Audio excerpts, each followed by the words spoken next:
কল্পনার নীল সরোবরের সঙ্গে বাস্তবের পচাডোবার কোনো মিলই নেই। গল্পটা বলবি তো? গল্পটা হলো ছেলেটা শেষে চুরি করতে যাবে, চুরি করতে গিয়ে ধরা পড়বে। মামুলি গল্প। চোর চুরি করতে গিয়ে ধরা পড়বে, থানায় যাবে, পুলিশ আসবে, কিছু উপদেশ দেবে, তাই তো? এই জমবে না। না না, গল্পটা তো আমি ওইভাবে শেষ করবো না। কিরকম? গল্পের শেষে একটা হিউম্যানিটির দিক থাকবে। কিরকম বল? যে বাড়িতে ছেলেটা চুরি করতে গিয়ে ধরা পড়বে সেখানেই সে কাজে বহাল হয়ে যাবে। তারপর কি হবে? ওই যে বললাম ভ্যালু, একদিকে সেগুলো সব শুকিয়ে যাচ্ছে, অন্যদিকে দেয়ার রুমে ও যাবে। তাছাড়া আর কি? একটা ছন্ন ছাড়া লোকটার একটা গিল্লে হলো। সে তার নিজের ভুলটা বুঝতে পারলো। তাছাড়া গৃহকর্তার মানবিক দিকটাও। কিন্তু এটা তো ছলো না ওর। বলো না, একটা মানুষ নিজের ভুলটা বুঝতে পারলো, সে তার অন্যের প্রতি সমবেদনা জানালো।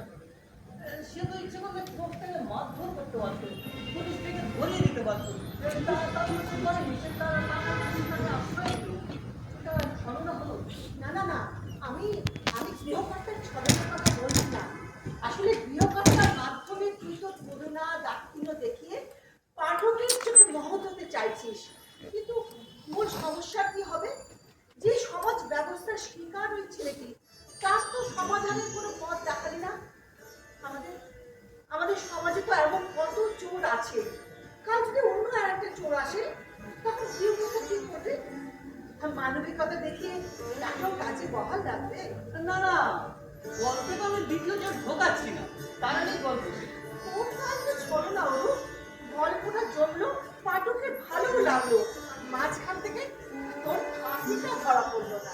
দেখো শিশুমণি, পাঠক অত করিয়া ভাবে না। পাঠক চাই একটা নিটোর গল্প। আর তাছাড়া ফরমাইশি গল্প একটু ভালো হয় নাকি? কেন? ফরমাইশি গল্প মানে কি সত্যকে অস্বীকার করা? ইচ্ছে করলে লেখক পারে সেটা, কিন্তু জানবি পাঠক সত্যকেই চায়। কি জানিস তো, আমার আমার কি মনে জানিস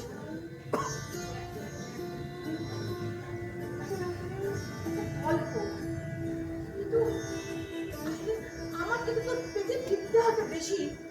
কিন্তু জানবি এই পৃথিবীর সঙ্গে আমার পরিচয় তোর থেকে অনেক আগে থাকতে।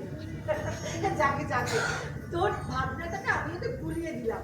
শোন, অনেক রাত হয়েছে, এখন শুয়ে পড়, দেখি শুয়ে পড়, যা, অনেক রাত হয়েছে, শুয়ে পড়। আচ্ছা,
যে তোমাদের বাড়ি থেকে একটা হ্যাঁ, হ্যাঁ, হ্যাঁ, হ্যাঁ। চোর চোর বলে, তাই এলাম। আমরা মর্নিং ওয়াকে বেরিয়েছি, চিৎকার শুনেই এলাম। এই যে এই লোকটা কাল রাতে ঢুকেছিল চুরি করতে। আমাদের কাজের মেয়ে সকালে দেখে যে রান্নাঘরে বসে বসে ঘুমাচ্ছে। হ্যাঁ, বলো কি, ধরা পড়ার পর পালানোর চেষ্টা করিনি? না, উল্টে আমাদের উপরে চোটপাট করছে যে সারা রাত আমরা আলো জ্বেলে রেখেছিলাম বলে ওনাকে চুরি করতে পারেনি।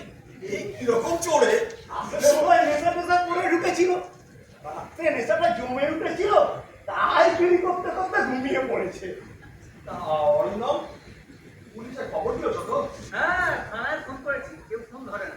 তবে যে করেই হোক, পুলিশও দেখো রাত থেকে ঘুমুচ্ছে। তবে যে করেই হোক, তুমি থানায় ফোন করো, বুঝেছো তো? হ্যাঁ, পুলিশের রুলের দুটো খেলে না, ওর সব চোটপাট করা বেরিয়ে যাবে। কেন পুলিশের রুলের জুতো খেতে যাবে মানে শুধু শুধু? শুধু শুধু চুরি করলে পুলিশের রুলের দুটো খেতে হয়, জানো না? না, বেশ, পুলিশ এলেই বুঝতে পারবে। কেন কেন? পুলিশ আসবে কেন? পুলিশ আসবে কেন? বাড়িতে চোর ঢুকলে পুলিশ আসে, তুই জানো না সেটা? না, তা চুরি না করলে তো পুলিশ আসার নিয়ম নেই। ইডিয়েট, নিয়ম বেনিয়ম তোমার কাছে শিখতে হবে। দাঁড়াও, আমি আবার ফোন করছি থানায়। থানায় ফোন ধরে না কেউ। তোকে তো বললাম ও তো বিয়ে চুরি করেনি। আপনি কি বলছেন? ও তো যে রান্নাঘরের কোণে লুকিয়ে রয়েছে, গ্যাস ওভেন বাসন কোসন চুরি করবে বলে, আর আপনি বলছেন? দেখুন সত্যি সত্যি আমি কোনো পুলিশের ঝামেলা চাই না। অরিন্দম, অরিন্দম শোনো, তুমি যে করেই হোক, এখনই থানায় ফোন করো, ওকে ইমিডিয়েট পুলিশে হ্যান্ড ওভার করা হবে। হ্যাঁ হ্যাঁ হ্যাঁ, অরিন্দম, দিনকাল ভালো না, কে কোন মতলব নিয়ে আছে বিশ্বাস করা যায় না। চলো কল্যাণ, আমরা যাই। হ্যাঁ চলো।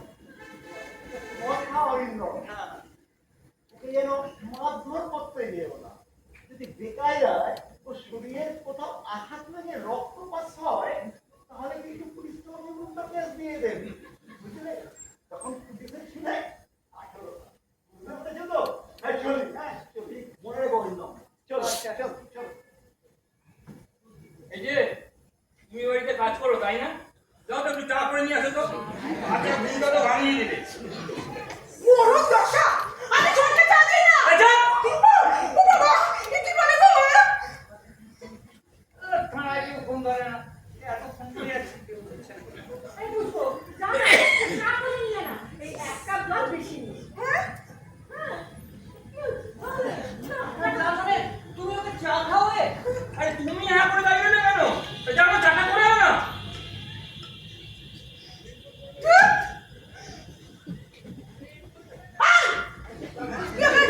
এই তোর কি রে, তোর কি? সবাই তো বলে দেবো। যাও। মা, এ কি বলে গো? শোন, আমারটাই না মিষ্টি দিস না। আমারও সুগার আছে তো।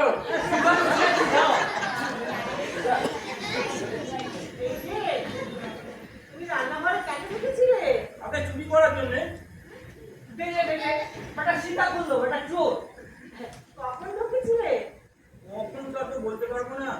ওই ওই আপনি যখন দাদাবাবুকে কিসব বোঝাচ্ছিলেন তখনই। আপনাদের বাড়ি ছেড়ে আমার আরেকটা বাড়ি যাওয়ার কথা। কি গতিটা আমার আপনারা বললেন না। এই শাট আপ, ইউ ফুল। এই থামুন তো মশাই, বেশি চেঁচাবেন না। ছুরি হাতে ঢুকলে তো গলার তো মিনমিনে হয়ে যেত। কথা হচ্ছে পিসিমণির সঙ্গে, আপনি এখান থেকে ফ্যাচা চলতে কেন বলুন তো? এই বেরিয়ে যাও, বেরিয়ে যাও এখান থেকে। আরে আরে বাবা, যাবো তো, যাবো তো। বেরিয়ে যাও, যাবে বেরিয়ে কে যাও। নেই? এই এই ও চোর চুরি করতে এসে চা খেয়ে যাবে আর তুমি হাসছো। আমার কিন্তু বেশ লাগছে। দেখ ও তো স্বীকার করছে। আচ্ছা, তুমি চুরি না করে খেতে খেতে পারো না? চুরি করা কি কোন কাটনি তাই নাকি?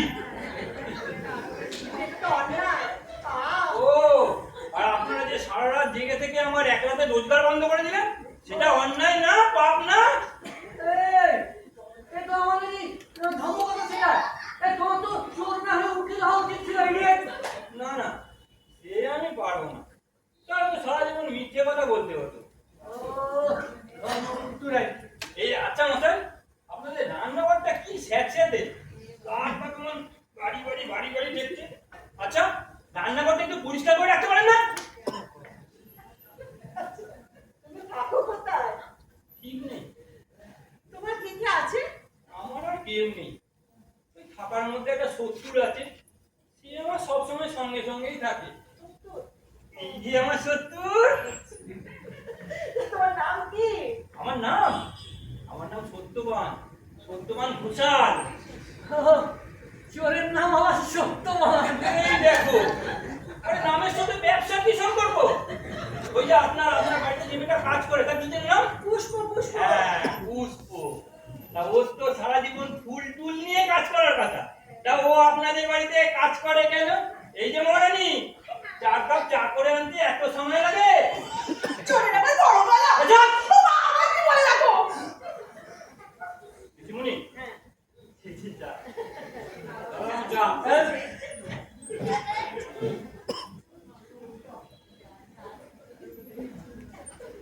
চা কই?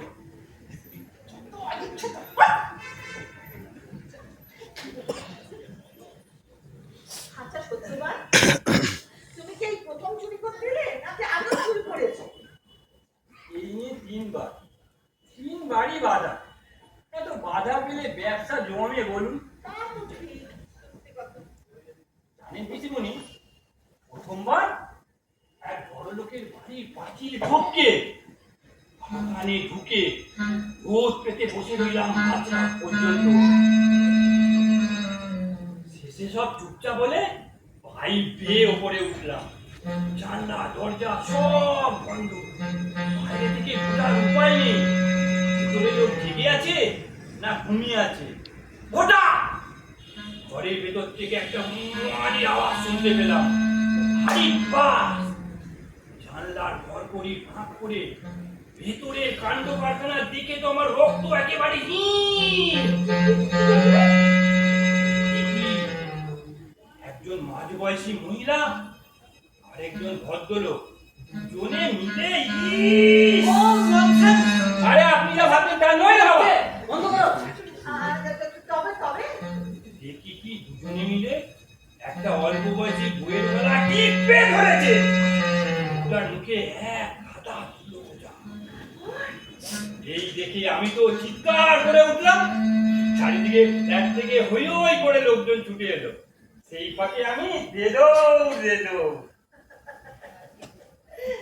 এতে গেল প্রথমবার, আর দ্বিতীয়বার কি হলো শুনি? দ্বিতীয়বার ধরা পড়ে গেলাম। ধরা পড়ে গেলে কেন? চুরি করতে গিয়ে কেঁদে ফেললাম তো। কেঁদে ফেললে কেন? যে বাড়িতে চুরি করতে ঢুকেছিলাম সেই বাড়ির ছোট ছেলেটা মাঝরাতে মারা গেল। সবাই কাঁদতে দেখে আমারও কান্না পেয়ে গেল। কেন? তোমার কান্না পেল কেন? কি হলো? বললে না তো? তোমার কেন কান্না পেল? ও সে আমি বলতে পারবো না। শোনো, তুমি এখানেই থেকে যাও, ঠিক আছে? পুষ্প, ও পুষ্প,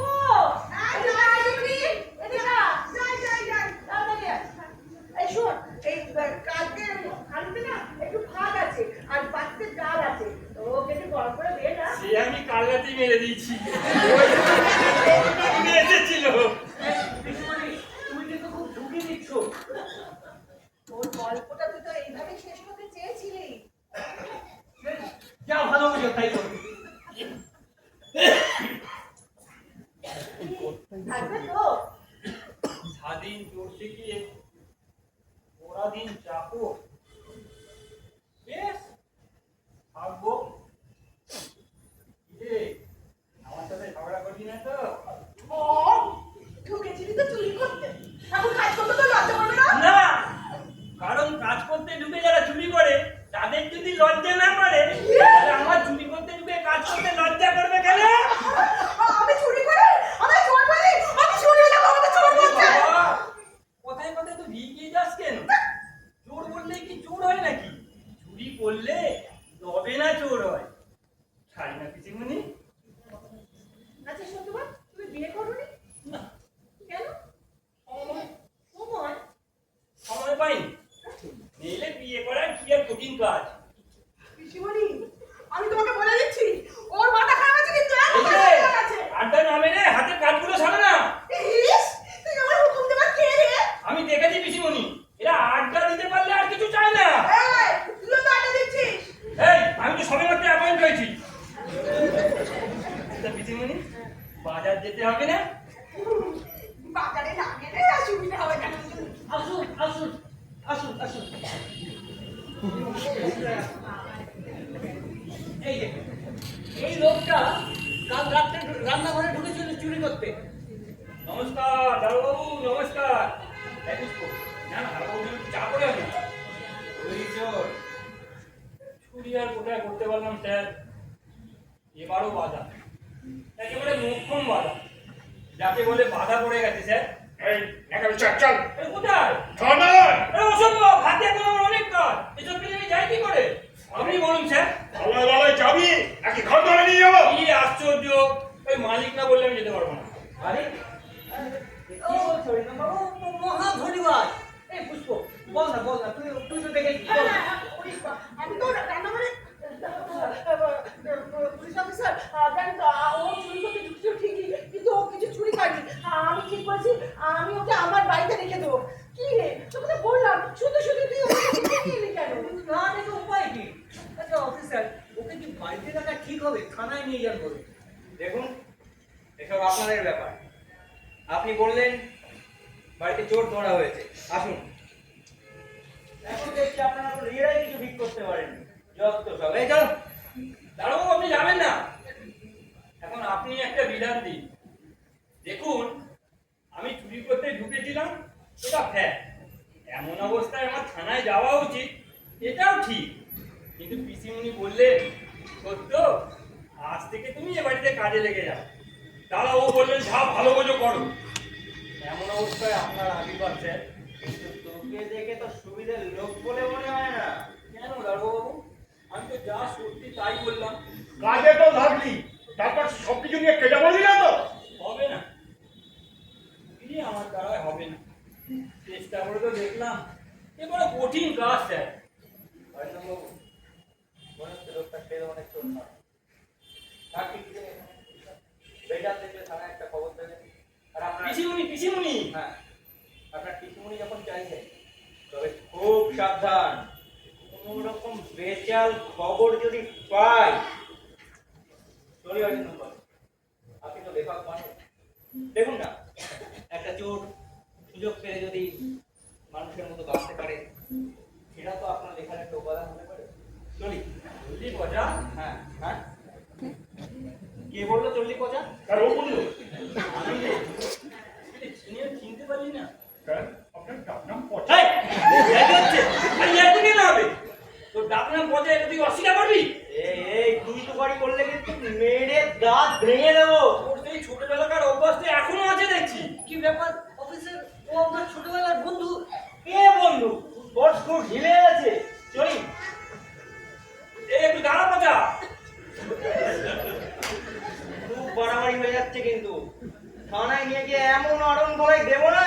সে যা হয় তুই করিস, কিন্তু ছোটবেলাকার অমন সুন্দর দিনগুলোর কথা এমন সহজে ভুলে গেলি পচা। আচ্ছা, উনি তোর ছোটবেলার বন্ধু? হ্যাঁ, আমরা দুজনে জঙ্গল বাজার স্কুলে পড়তাম। স্কুল থেকে ফিরলে বড় মা আমাদের দুধ নারকেল গুড় দিয়ে চিড়ে মেখে দিতে। আমার মা। আয় দেখলি তো, ছোটবেলার বন্ধুকে বলা যায়, নিজের মাকে কখনো বলা যায় না। এই এই খুব খারাপ হয়ে যাচ্ছে। উল্টো পাল্টা কথা বললে মেরে দাঁত ভেঙে দেবো। জানি পিছুনি, আমরা যখন জঙ্গল বাজার স্কুলে পড়তাম, তখন ও ছিল আমাদের কাছে সব থেকে ছোট। তবে ফুটবলটা দারুণ খেলতো। কেউ যদি ওর পা থেকে একবার বল কেড়ে নেয়, ও তাকে পেছন থেকে লাথি মারবে। সেই মার পড়েছিল আমার কপালে। পা তো ফুলে ঢোল। 1 মাইল পথ কাজে করে সেদিন ওই পচাই আমাকে চেমুটিয়া স্টেশন পর্যন্ত নিয়ে এসেছে। পথে অবশ্য আমি একবার বলেছিলাম, পচা এবার আমাকে নামিয়ে দিই, বাকি পথটা আমি নিজে হেঁটেই যেতে পারবো। অমনি সেই চিরাচরিত গুলি, উল্টো পাল্টা কথা বলে মেরে দাঁত ভেঙে দেবো। আমি তো তখন থেকেই ভাবছি ও আমাকে চিনতে পারে কিনা। আমি তো নাক থেকেই চিনেছি। ও, তাই নাকি? তাহলে আমি না সবার জন্য একটু চা করে নিয়ে আসি, হ্যাঁ? কেমন?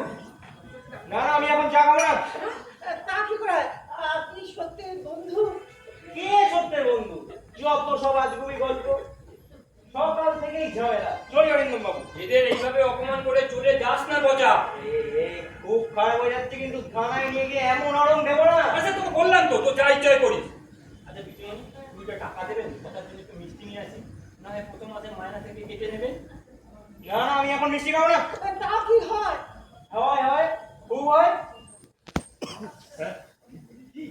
যখন এতবার করে বলছেন তখন একটু মিষ্টি খেয়ে গেলে হয় না? না হয় না। চোর ধরতে এসে পুলিশ মিষ্টি খেয়ে যাবে? এ অসম্ভব। অসম্ভব কিছুই নয় রে বজা, সবই পরিবেশ। নইলে দেখ, একই গ্রামে 2 বন্ধু, অথচ এই পরিবেশ, একজনকে বানায় চোর, একজনকে বানায় পুলিশ। লোকে অবশ্য তোকেও চোর বলে, তুই নাকি আবার চোর ধরিস, কিন্তু সত্যি তুই যদি চোর হস, তোকে ধরবার লোক কই? All rubbish. একটা একটা চোরের কাছে আমাকে উপদেশ শুনতে হবে? সরি অরিন্দম বাবু, এভাবে না যে আনতে হবে জানলে। চলি। অফিসার, আমার খুব দুঃখিত আপনাকে এইভাবে শুধু শুধু বিরক্ত করার জন্য, কিন্তু ওকে কি বাড়িতে রাখা ঠিক হবে? আরে যা ভালো বুঝুন করুন, আমাকে সবার মধ্যে জড়াবেন না। এই গেট আউট, গেট আউট। আর নয় বাড়িতে। কেন?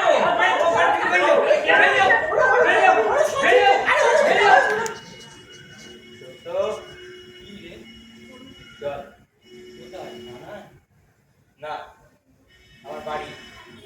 যতদিন না তোর কিছু হয় ততদিন আমার ওখানেই থাকবে। হ্যাঁ, এখন তোকে পঞ্চানন ভট্টাচার্য বলে মনে হচ্ছে। চলে আয়, আমি গাড়িতে বসছি।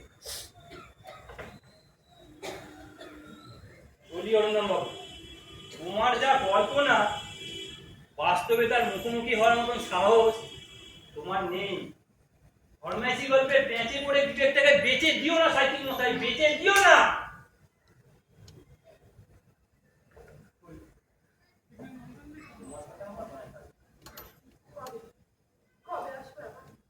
যেদিন পেটের দায় আমাকে চুরি করতে হবে না, যেদিন দুটো ভাতের জন্য তোমাকে লোকের বাড়ি কাজ করতে হবে না, সেই পরিবেশে তুমি যেখানেই থাকো, আমি তোমাকে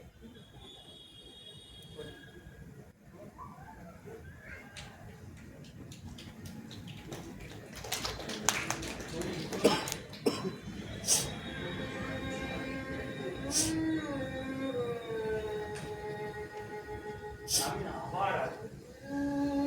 তবে এবারে আর পিছনের দরজা দিয়ে চোরের মতন রান্নাঘরে নয়, সামনের দরজা দিয়ে আসবো। সেদিন তোমার কাছে কিচ্ছু চাইবো না পিসিমণি, কিচ্ছু চাইবো না। চাইবো শুধু একটু ভালোবাসা, আমার মায়ের ভালোবাসা।